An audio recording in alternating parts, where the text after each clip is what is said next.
For decades, the joke about Brazil has been that it's the country of the future and always will be. Despite enormous natural resources, it has long displayed an uncanny ability to squander its vast potential. Now, it's beginning to look like Brazil might have the last laugh. While most of the world is consumed with debt and unemployment, Brazil is trying to figure out how to manage an economic boom. It was the last country to enter the Great Recession, the first to leave it, and is poised to overtake France and Britain as the world's fifth largest economy. Its outgoing president may be the most popular politician on the planet, and with the World Cup and the Olympics on the way, Brazil is about to make its grand entrance on the global stage.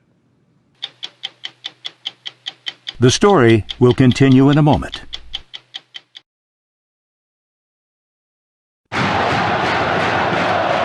When most people think of Brazil, they think of its passion and excellence in soccer. Not of skyscrapers in Sao Paulo, the financial hub of a fledgling commodities or the world's largest cattle industry. Vistas. This is quite a view. Yes, incredible, huh? Not Brazilian tycoons like Ike Batista, who has the best view in Rio, not to mention a net worth of $27 billion. How do most Americans see Brazil? They think Buenos Aires is the capital of Brazil, so they mix us with other countries around South America. Most powerful country in South America? GDP-wise, we are bigger than all the other countries together. And, in the last 16 years, Brazil has put its act together. This is it. Hello, time for Americans to wake up. With most of the world's economies stagnant, Brazil's is growing at 7%, 3 times faster than America. It is a huge country, slightly larger than the continental U.S., with vast expanses of arable farmland, an abundance of natural resources, and 14% of the world's fresh water. 80% of its electricity comes from hydropower. It has the most sophisticated biofuels industry in the world, and for its size, the world's greenest economy. Brazil is already the largest producer of iron ore in the world and the world's leading exporter of beef, chicken, orange juice, sugar, coffee, and tobacco, much of it bound for China, which has replaced the U.S. as Brazil's leading trade partner. And Brazil has the size to match China's appetite. It's a big dragon on the other side. You have everything they need. We have, yes. You need the Brazil to basically fulfill the Chinese needs. Batista, who has interests in mining, transportation, and oil and gas, is building a huge superport complex north of Rio with Chinese investment that will accommodate the world's largest tankers and speed delivery of iron ore and other resources to Asia. But it's not just commodities that are driving the Brazilian boom. The country has a substantial manufacturing base and a large auto industry. Aviation giant Embraer is the world's third largest aircraft manufacturer behind Boeing and Airbus, and a main supplier of regional jets to the U.S. market. Ike Batista says the one thing that Brazil could use more of is skilled labor. We have to create more engineers. In my oil company, I'm importing Americans to weld our platforms. To weld the platforms? Yes, there's a lack of welders. We're walking into a phase of almost full employment. This country has created almost 1.5 million jobs this year already. It's unbelievable. Brazil has seen periods of prosperity before, only to have the bubbles burst. It spent billions in the 50s and 60s moving its capital to a barren savanna near the middle of the country where it built Brasilia, a futuristic city right out of the Jetsons. Then it borrowed billions more to develop the country's interior. Corruption and ineptitude eventually led to a financial collapse, 2,000% inflation, and at the time, the largest financial rescue package in the history of the International Monetary Fund. Then a few years later, this man walked into the president's office. President Luiz Inácio Lula da Silva, known simply as Lula, is a former metal worker with a 4th grade education and a doctorate in charisma. When he was elected 8 years ago on his 4th try, Lula was a firebrand labor leader with socialist tendencies, Some predicted another Hugo Chavez. But he's about to leave office with a 77% approval rating and much of the credit for turning the country around. We talked to him at the presidential residence in Brasilia. When you took office, there were many businessmen, both in Brazil and abroad, who were very nervous about you, who thought that you were a socialist and that you were going to take the country sharply to the left. Yet these people now are among your biggest supporters. How did that happen? Look, every once in a while I joke that a metal worker with a socialist background had to become president of Brazil to make capitalism work here. Because we were a capitalist society without capital. And if you look at the bank's balance sheets for this year, you will see that the banks have never made so much money in Brazil as they have during my government. The big companies have never sold as many cars as they have during my government. But the workers have also made money. How have you managed to do that? I have found out something amazing. The success of an elected official is in the art of doing what is obvious. It is what everyone knows needs to be done, but some insist on doing differently. One thing obvious to Lula was the social and economic chasm separating Brazil's rich and poor. He gave the poor families a monthly stipend of $115 just for sending their children to school and taking them to the doctors.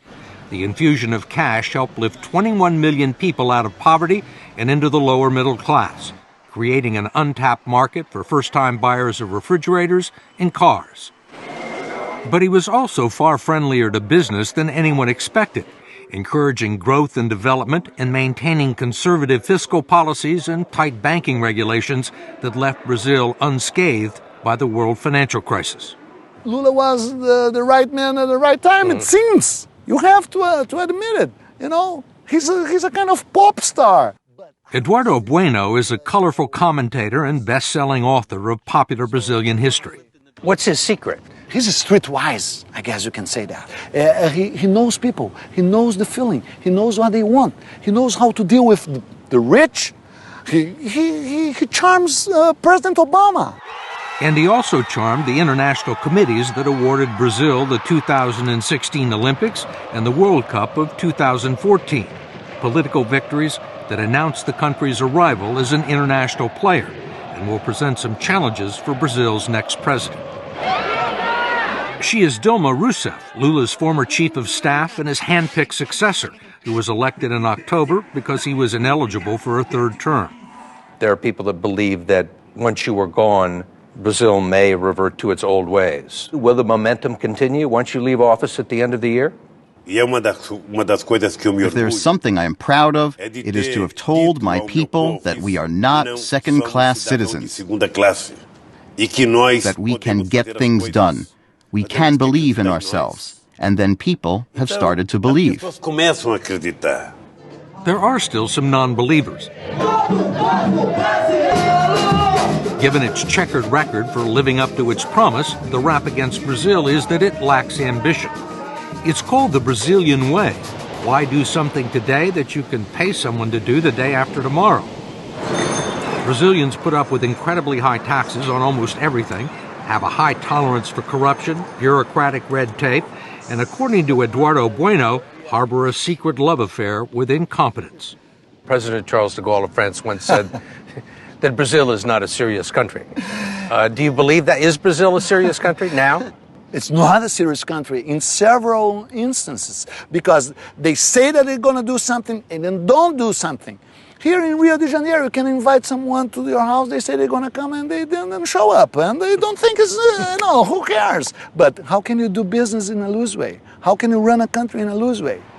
While many in Brazil's cities lust for first world status, the third world is never far away.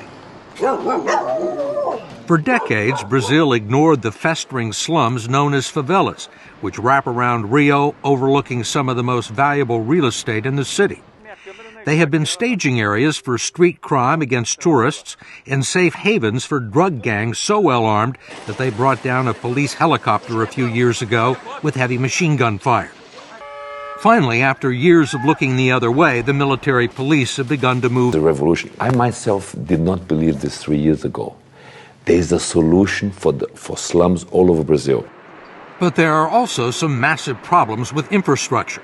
If the road to Brazil's future is long and wide, it is also jammed with traffic and filled with potholes. 90% of the roads in the country are still unpaved, and in the cities there's not much in the way of public transportation.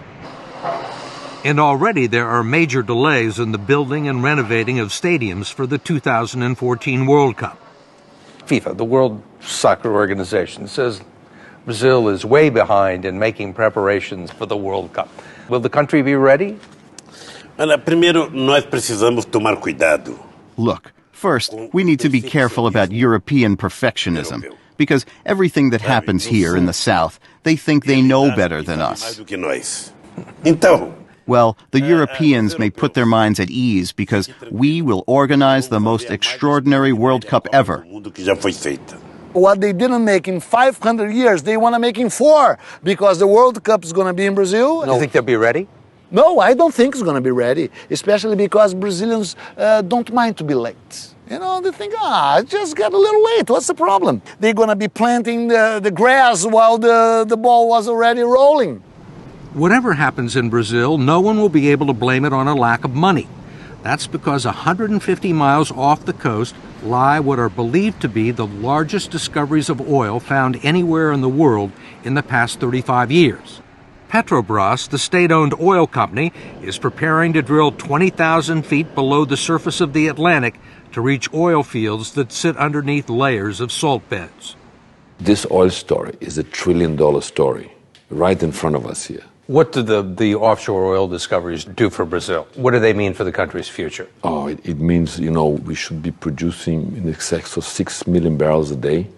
So it put us among the third, fourth largest producer in the world, massive exporter.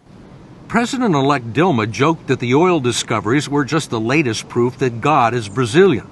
An economist from Goldman Sachs, no less, had predicted that Brazil, along with Russia, China, and India, will dominate the world economy in the 21st century. If it happens, Brazil would be a different kind of superpower, one that would rather make love, not war. It has no nuclear arsenal, and aside from contributing a small number of troops to the Allied cause in 1944, Brazil hasn't fought a war since 1870. Why fight? With all the pleasures, beach and sun, war,